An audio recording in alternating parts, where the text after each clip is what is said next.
week 15, and our early looks last week ended up going 1-2. Although later in the week, when we came back for the Thursday episode, we revised the card and ended up with a winning week. So hopefully we can get back on track with our early look ahead here. What are our top week 15 spread picks this week?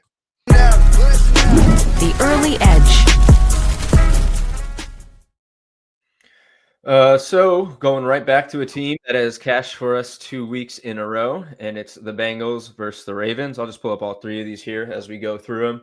58.2% probability, 0.3% edge. Got to be one of our model's favorite teams this season. I think we should maybe do like a little look back at what teams were the most profitable, see where the model was absolutely killing it throughout the full season. Maybe do that at the end of the regular season or even with a few weeks to go, see if we can, gain a little extra edge there. But third week in a row for the Bengals on this program. Cashed outright with the money line 2 weeks ago. And we're going to see if we can get 3 straight on the spread. Ill-timed pick 6, as you mentioned, ultimately the big decider in this game. Bengals offense has, for the most part, been ripping with Burrow back. 32 and 34 points in his 2 games. Still, the defense, unfortunately, not really fixed. So 2 additional TDs in that fourth quarter beyond the pick 6 that wasn't their fault. So even that aside, the team just struggles to contain pretty much any opponent for the most part. Still, they're like the ultimate dog to back on the spread because their offensive ceiling is so high. So it's no surprise to see them here for the third week in a row. Ravens side now dropped back-to-back games against AFC North opponents, which kind of has to deal an extra heavy blow to this as they're, really in need of stringing together some wins to kind of come back that they looked like they were doing no problem with their eyes closed for a few weeks there, but has kind of caught up to them. Just totally dysfunctional passing game. And while Derrick Henry's been productive, he's only cleared 100 rushing yards once in his past 5 games.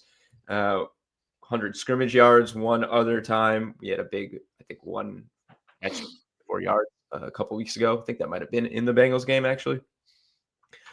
Pretty nuts the Ravens didn't beat the Steelers, honestly. They really should have. You look at this box score, you look at how the game unfolded. You just could not capitalize at any key opportunity. DK Metcalf had a big game, 148 yards, but they held the team, the Steelers that is, to 34 rushing yards as a team. Receiving box score is like totally comical. Warren's their second highest receiver with 3 catches for 49 yards. Calvin Austin had 1 for 31. Gainwell had 6 for 27. Then it's just the crumbs between the guys with Ben Skoranek, Adam Thielen off the waiver wire and stuff beyond them. So they couldn't beat that Steelers team. It's kind of hard to imagine they're going to contain an offense with the ceiling that the Bengals had. Overall, I think it's just pretty hard to trust Baltimore for any reason right now. And you're getting obviously not the best number here. You'd like 3.5, but they're home. They drubbed the Ravens just 2 weeks ago with ease and could set up to be a very similar game.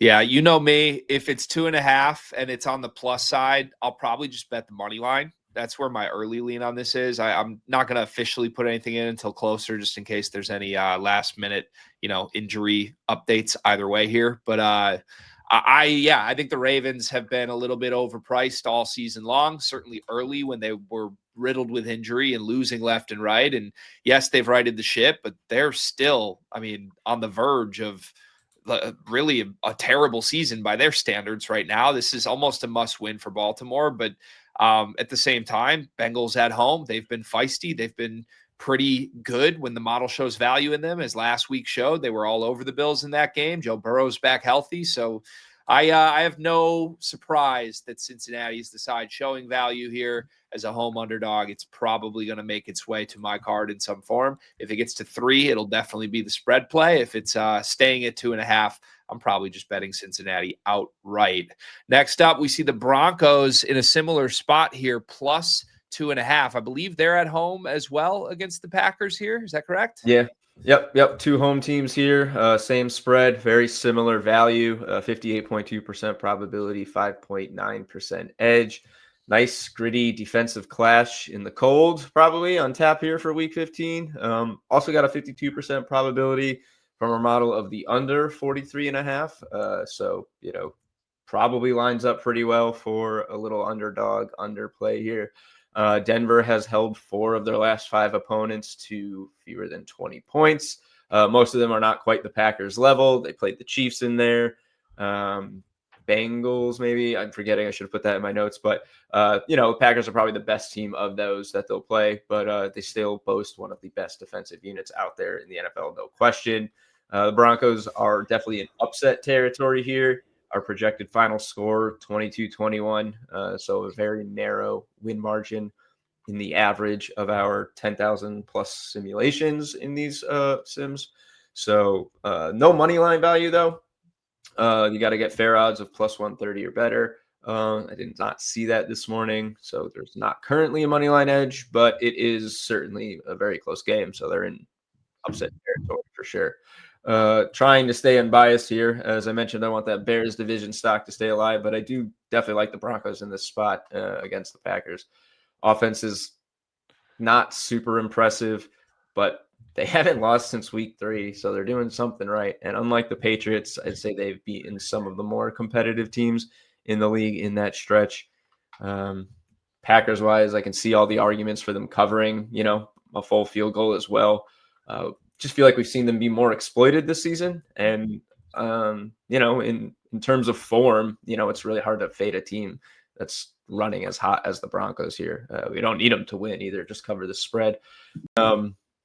In just one kind of a random note, but Jordan Love does have 3 games with 0 touchdown passes in his past 6 games. 2 of those were losses, and the Broncos allow the second fewest passing TDs this season, just 13 all year long. 1 a week, not even. So it's, tough, really tough matchup for the Packers to draw here with probably one of the more uninspiring wide receiver cores in the league, though I do love Christian Watson and, glaze him many times in this program. Not a great spot for the Packers. Yeah, come down spot for sure. After the emotional rivalry win, take first place in the NFC North back. Now here's a trip to Mile High. That's a dangerous spot for sure. Broncos have just been nasty. I mean, they are probably the team we should be talking more about on this program. 11-2 this year overall, certainly a Super Bowl favorite at this point. And I mentioned it with Los Angeles. Feels like it's, they've had 1 loss in 3 months. Denver hasn't lost since week 3. They haven't lost at home all season, right? It's crazy. It's been an autoplay right now. So, that team catching points at home is for sure jumping out at me right now. And no disrespect to Green Bay, but against anybody. I don't think I'd bet against Denver in my high at all, against any team in this league. So this is one for sure I'll be betting the money line. And it's a phrase I love to say that has taken on a role of its own in my life, but home dogs are not dogs. They're wolves, Dave. If you're going to give me the points for good teams at home, I'm going to take those every time and back the home underdog. And I think both Cincinnati and Denver qualify for that this week. If only Miami was at home, this would have made it a clean 3-for-3 sweep. But instead, they're catching 3 points on the road against the Steelers. Still a high probability and a pretty ridiculous edge here. What do you see? Yeah, not a team I think we've talked about maybe at all on this show this season. They have snuck up as a money line underdog edge a couple times, barked there and cashed once or twice. I think to start off their little win streak that they're on, actually, pretty much right when we started rolling out the model reports, we had them featured in there. But they are here now. We got them Monday Night Football against the Steelers, so we're looking all the way ahead. Lowest probability of these 3, but 56.5%, still pretty sizable. 6.5% edge. Winners of 4 straight and 5 of their last 6. The Dolphins are making probably a futile push for the playoffs. They need to pick up at least 2 games with some help in the final 4 weeks, but they're showing some fire at least a little bit. They're not playing the hottest teams in the league, but they're looking pretty good on both sides of the ball. 30 points in 2 games. Defense has not allowed more than 17 points on this little 4-game win streak. Definitely need Devon Achane in this one. Left early with a rib injury on Sunday. Did not return. Mike McDaniel did say he could have come back if they needed him, and it was his decision. So I would imagine he was trending towards playing, especially with the extra day and this game not being until Monday. But Achane's the absolute engine of this offense. Jalen Wright might have put up 107 yards on 24 carries in relief. Has got some people buzzing for a little waiver wire pick. But if A-Chain plays, he's going to go back to his relief unit and a reserve role rather. And A-Chain, don't forget, had 105 total yards on 7 carries and 1 reception before leaving this game. He was still ripping, doing what he does best. He's elite. Will be very difficult for the Steelers to slow down on Monday night. The Steelers team barely survived this past week thanks to an overturned Isaiah Likely touchdown at the end of the game. Looks like they just are making up their game plan by throwing whatever sticks or throwing whatever at the wall and seeing what sticks. They might be first in the AFC North, but they've only won 3 times since week 6. Got an absolute gift from the Ravens early in the year, 5-game cushion from them. So I just don't like what I'm seeing from Pittsburgh most weeks. Would call the Colts game their only convincing victory. They did beat the Bengals 34-12 in the rematch of the Unk Bowl, but that game was like 13-9 with 30 seconds to go in the third quarter before Flacco threw a pick 6, and it just kind of went off the rails from there.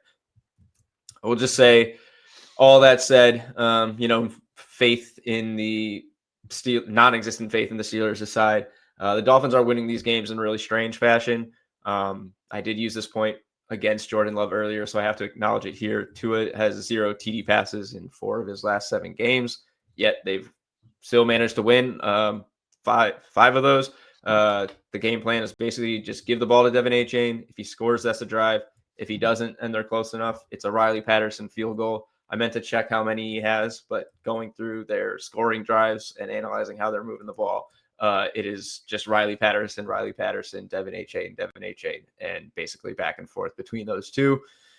So, take it with a grain of salt, I guess. It is the Dolphins, but they've looked a lot better than the Steelers lately.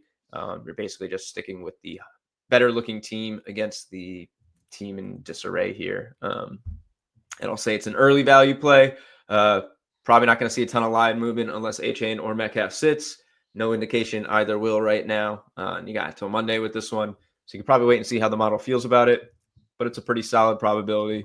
And with Miami catching underdog value to win as well, it does look like a good spot for the Dolphins. Yeah, Miami, I mean, maybe the quietest turnaround in the league right now. 4 consecutive wins, and I didn't even realize it until midway through the Jets stomping last week. I'm like, whoa, they haven't lost in a while. The Dolphins for 3 years have been a legitimate threat. I mean, yeah, sure. Have they made a playoff run? No, but they've been one of the better teams in the league more often than not when healthy. Obviously, without Tyreek Hill this year, it's been a strange year. And I think, the entire staff has been kind of coaching for their jobs. And there's been a response here legitimately that I think cannot be ignored any longer. I think, on the road against Pittsburgh on its face here is not a spot I would circle. But I also wouldn't have circled Miami at all in the last 4 weeks. And, they stomped the Bills 4 weeks ago. They went on the road to New York and left no doubt last week in a similar type game where, are the Jets bad? Sure, but it's a cold weather game. And typically that's a good spot to fade Miami. I would expect more of the same here. Just, I don't know. Pittsburgh in a come down spot. I think it makes sense. This is kind of a sleepy, we should handle business spot. The NFL is weird. And with how hot Miami's been, it wouldn't be a surprise to see them win it outright. So I can see the angle here as well. 3 underdogs, 3 teams catching points is lucrative enough for me to pay my full attention here. There you have it. There's our early against the spread picks for week 15. Dimers Pro is what you need to get these insights for every single game every week as they update throughout the week. As lines move, as prices on all of these bets move, you will see things change. Sometimes it will flip from one side to the other as the side that shows value. Sometimes it presents opportunities to middle your bets before the games even get here. You'll want to be able to check this anytime you want. And you need Dimers Pro to do that. Promo code podcast. You can get 50% off of Dimers Pro to access all of this on your own.